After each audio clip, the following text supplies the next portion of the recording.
పిల్లలందరికీ శుభోదయం. కథలంటే ఇష్టపడేటువంటి పిల్లలందరికీ శుభాశిస్సులు. ఈరోజు మనం శ్రీ కూచిమంచి నాగేంద్రమావి గారు రచించిన చందమామలో మేనమామ బాలల కథల సంపుటి నుండి 8వ కథగా యజమానికి ప్రేమతో అనే కథ విందాము మరి.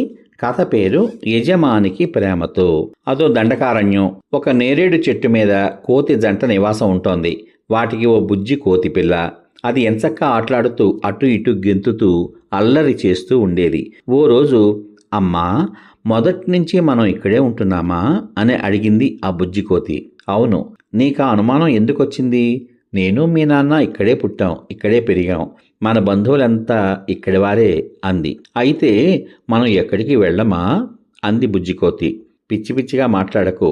ఇంత చక్కని అడవిని తీయని పండ్లని వదిలి మనం ఎందుకు వెళ్ళాలి అంది తల్లికోతి. మరి మనకు దగ్గరలోనే ఒక పట్నం ఉందని, అది చాలా బాగుంటుందని నా స్నేహితుడు చెప్పాడే అంది బుజ్జికోతి. తప్పమ్మా, ఆ పట్టణాలు మనుషుల కోసం, మనకు కాదు. మనకి ఇలాంటి అందమైన అడవులే అని తల్లికోతి చెప్పింది. వాటి మధ్య సంభాషణ అక్కడితో ఆగిపోయింది. ఒక్కసారి పిల్లల్లో ఆలోచన వచ్చిందా, అది వాళ్ళ మనసులో తిరుగుతూనే ఉంటుంది. పిల్లకోతికి ఎలాగైనా పట్టణం చూడాలి అనే కోరిక పెరిగిపోయింది. ఒకరోజు స్నేహితుడిని తీసుకుని ఎవ్వరికీ చెప్పకుండా పట్నం బయలుదేరింది. పెద్ద పెద్ద భవనాలు, కార్లు, ఆటోలు దానికి వింతగా కనిపించాయి.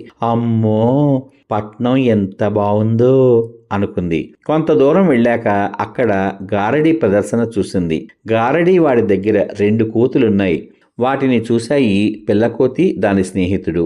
పక్కనే ఉన్న చెట్టు ఎక్కి కూర్చున్నాయి. గారడివాడు వాటితో అనేక విన్యాసాలు చేయించాడు. జనం చప్పట్లు కొట్టారు. పిల్లకోతి కూడా ఆ ఆటలకు మురిసిపోయింది. ఆట ముగిశాక 2 కోతులను నీడన కట్టేసి వంట చేయడంలో మునిగిపోయాడు గారడీవాడు.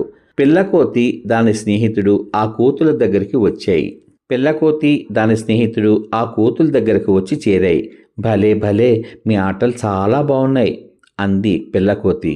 మీరెక్కడి నుంచి వచ్చారు అడిగాయి గారడీ కోతులు. మేము అడవి నుంచి వచ్చాము అని బదులు చెప్పింది పిల్లకోతి. ఎందుకు వచ్చారు? ఇక్కడ మనుషులు మంచివాళ్ళు కాదు. కోతులని చూస్తే కొడతారు, ఇలా పట్టుకుని కట్టేస్తారు. వెంటనే వెళ్ళిపోండి అన్నాయి గారడీ కోతులు. అడవి కంటే ఇక్కడే బాగుంది కదా అంది పిల్లకోతి. ఏం బాగుంది? పొద్దుటి నుంచి ఊరంతా తిరుగుతూ ఎర్రటి ఎండలో ఆటలు ఆడాలి. జనం మెచ్చి ఏదైనా ఇస్తే సరే, లేకుంటే పస్తులే. మీలాగే మేము అడవి వదిలి ఇక్కడికి వచ్చాం. ఈ గారడీ వాడు పట్టుకుని మాతో ఈ ఆటలు ఆడిస్తున్నాడు. అలా అయితే ఇక్కడ మీరు సుఖంగా లేరన్నమాట. సరే, మేము మిమ్మల్ని విడిపిస్తాం, మాతో పాటు అడవికి వచ్చేయండి అంది పిల్లకోతి. నిజమే, మాకు రావాలనే ఉంది.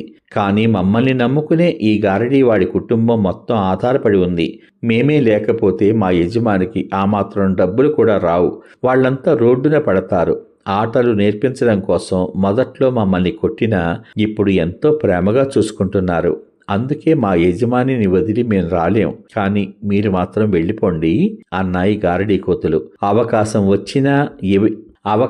వచ్చినా యజమానిని వదిలి రాలేం అంటున్న మీ ఇద్దరి మనసు ఎంతో మంచిది అంటూ వెంటనే అడవికి దారి తీశాయి బుజ్జికోతి, దాని స్నేహితుడు. సమాప్తం. ఇంతవరకు మీరు శ్రీ కూచిమంచి నాగేంద్రమావి గారు రచించిన చందమామలో మేనమామ బాలల కథల సంపుటి నుండి 8వ కథగా యజమానికి ప్రేమతో కథ విన్నారు. చూసారా ఈ కథ ఎంత బాగుందో?